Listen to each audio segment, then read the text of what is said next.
न्यारी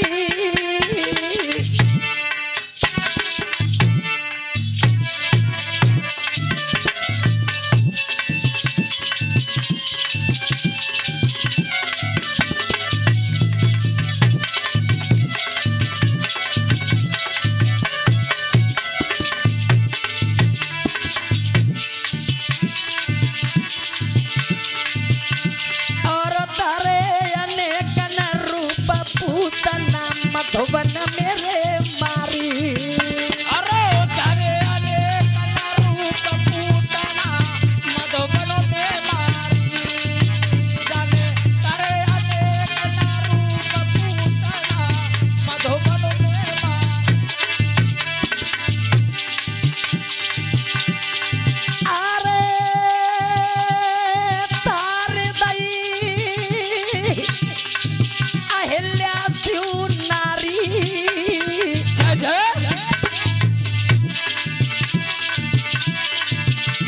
और रखो पंडन को मानो बढ़ाई गई द्रौपदी की साड़ी अरे रखो पंडन को मानो बढ़ाई गई द्रौपदी की साड़ी जाने रखो पंडन को मानो बढ़ाई गई द्रौपदी की साड़ी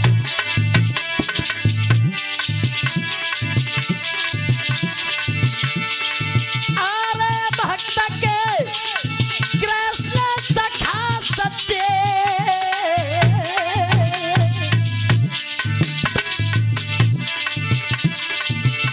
और चरत अग्नि के बीच बचाई गए बिल्लियों के बच्चे अरे चलता दिल के बीच बचाए गए बिल्ली के बच्चे और चलते हवा के बीच बचाए गए बिल्ली के बच्चे ऐ प्रभु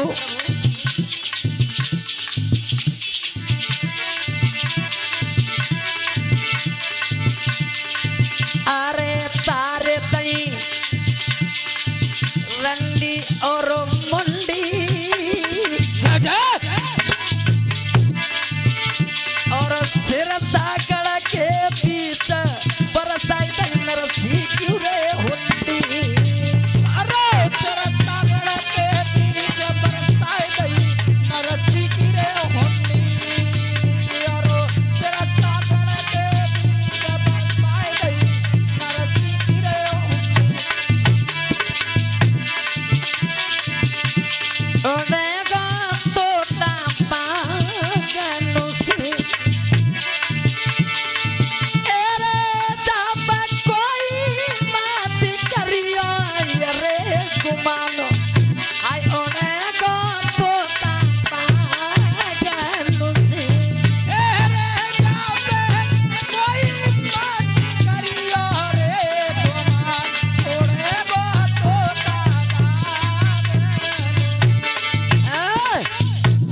याद रखना मेरी माता बहनों भाई बंधु नारद बाबा बताने लगे इधर सूत जी कहने लगे ही सौनिक ऋषियों इस प्रकार नारद जी द्वारा बताई गई महत्व को सुनकर के भक्ति के सारे अंग पुष्ट हो गए और कहने लगी हे देवऋषि कृपया करके मेरे बच्चों के लिए जगा दीजिए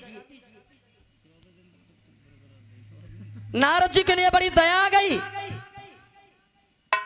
देखिए तुलसीदास जी कितनी सुंदर चौपाई लिख रहे हैं संत हृदय नवनीत समाना कहाँ कविन पर कहाँ न जाना जय जय संत का हृदय बड़ा कोमल होता है जैसे जरा सी तपन दिखाने से घी तुरंत ही पिघल जाता है ऐसा ही संत का हृदय कोमल होता है जब किसी व्यक्ति पर कष्ट पड़ता है उन्हें को दुख को देख करके संत का हृदय द्रवीभूत होता रहता है भक्तों तब नारद बाबा कहने लगे हैं आज ऐ देवी तुम चिंता मत करो मैं ज्ञान और वैराग्य को अवश्य जीवित करूंगा जगा दूंगा उनके पास अपना मुंह लगाकर उन्हें जोर से जगाया लेकिन वे नहीं जगे। पर उन्हें वेद ध्वनि वेदांत घोष कर सुनाया, गीता का पाठ करके जगाया, लेकिन जमाई लेकर के रह गई।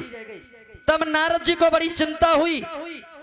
वे सोचने लगे अब मुझको क्या करना चाहिए। उसी समय आकाशवाणी हुई है, नारद चिंता मत करो, तुम्हारा यह उद्योग अवश्य सफल होगा। व्यास जी श्लोक लिख रहे, कितना सुंदर। एतदर्थु सत्कर्म सर्तेषु समाचार है, संते कर्मा विद्या स्मृति समदः साधु भूषण है देवऋषि, इसके लिए तुम सत्कर्म करो। क्या वो तुम्हें संत शिरोमणि बताएंगे। प्रत्येक तीर्थ में मार्गों में जा जा करके वे संत शर्मों से पूछने लगे नारद बाबा, लेकिन किसी ने नहीं बताया। नारद जी के लिए कोई संतोषजनक उत्तर नहीं मिला। तभी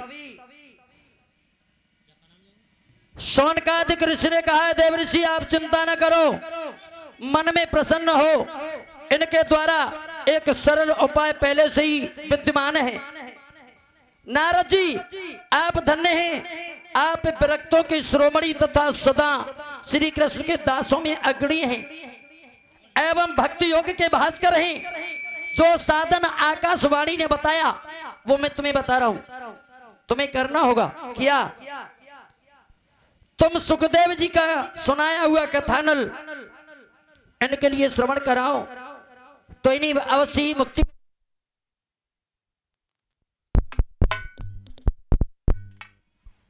भगवान के भक्तों इधर सूजी कहने लगे, हे सोनकादि ऋषियों, तभी गंगा मैया के तट पर जाकर के नारद जी ने दीक्षित श्री कृष्ण पारायण शनकादिक नारद के द्वारा दिए हुए श्रेष्ठ आसन पर बैठ करके कथा सुनने लगे और कथा सुनाई, बताया भी है।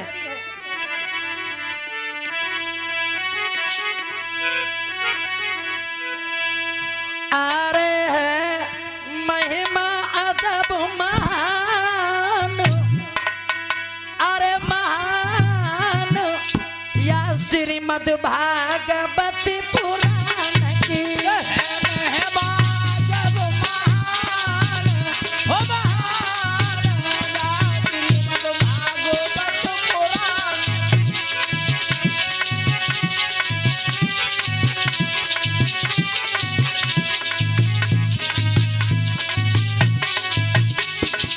बताया।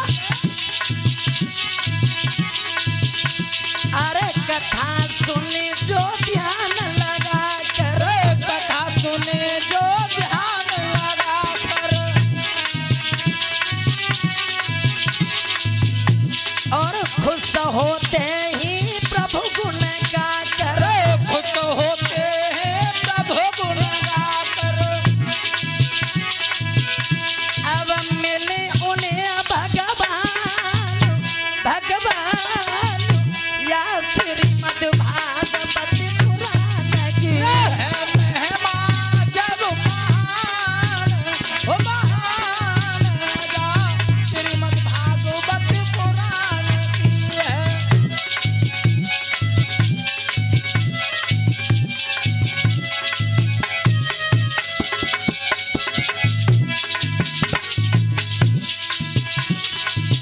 बताया है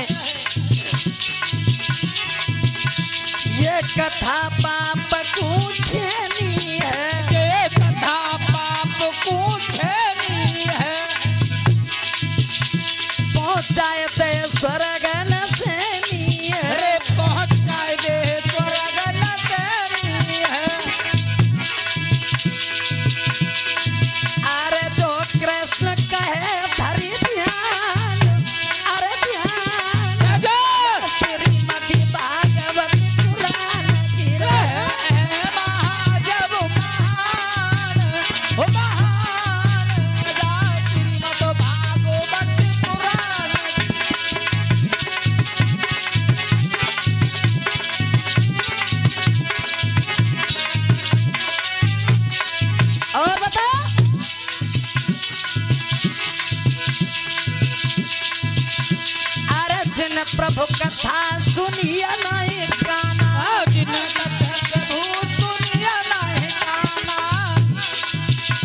हरे कथा सुनिया नाय काना, जिन हरे कथा सुनिया नाय काना, श्रवण रांध्र अहि भवन समाना, श्रवण रांध्र अहि भवन समाना, विनोद नादानु नादानु या श्रीमद् भागवत पुराण की ये है महिमा जब महान, ओ महान, या श्रीमद् भागवत पुराण की।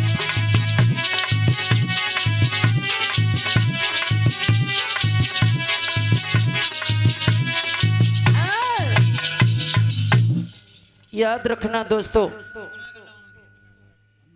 कहने लगे हे सोनकादिक मुनीश्वर, इस प्रकार से भगवान की कथा का वर्णन सुनने से भक्ति के दोनों पत्रों के अंग हष्टपुष्ट हो गए, वो फिर से नवयौवन जवान हो गए, बार बार प्रभु की महिमा का वर्णन करने लगे, गाने लगे श्री कृष्ण गोविंद हरे मुरारी हे नाथ नारायण वासुदेवा आदि नामों से कीर्तन करने लगे हैं।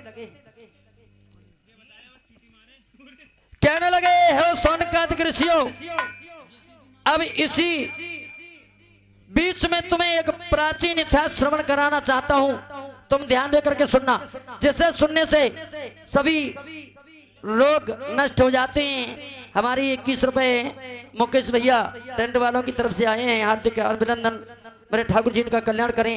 और 51 रुपए परम श्रद्धेय हमारे सीताराम बाबा जी जिनके उपलक्ष्य में ये कार्यक्रम चल रहा है, उनकी तरफ से आशीर्वाद प्रदान हुआ है। मेरी माता बहनों, कहने लगे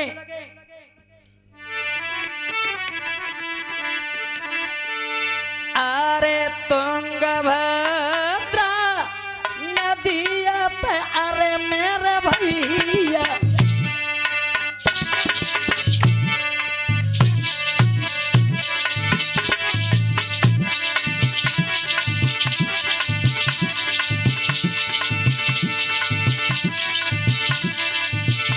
एक सुंदर बस छोटा मूर्ति,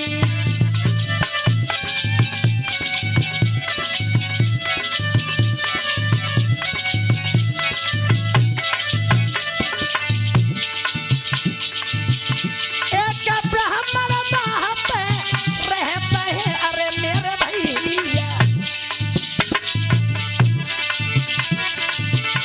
इनको आत्मदेव तो नाम दी, ब्राह्मण वहाँ पे रहता है अरे मेरे भैया, जिनको आत्मदेव तो नाम दी।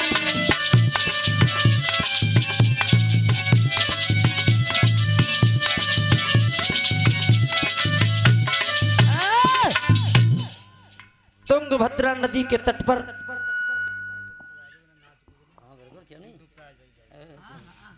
इधर तुंगभद्रा नदी के तट पर एक सुंदर नगर बसा हुआ था, जिसमें वेदों के विद्वान एक आत्मदेव नाम के ब्राह्मण रहा करते थे। ब्राह्मण देवता बड़े धनी थे, पैसे वाले थे, लेकिन फिर भी नित्य प्रति वो भिक्षा मांग करके अपने जीवन को यापन किया करते थे। बोलिए गोविंद भगवान की। आइए बड़े प्रेम से कीर्तन बोलेंगे सभी भक्तवर।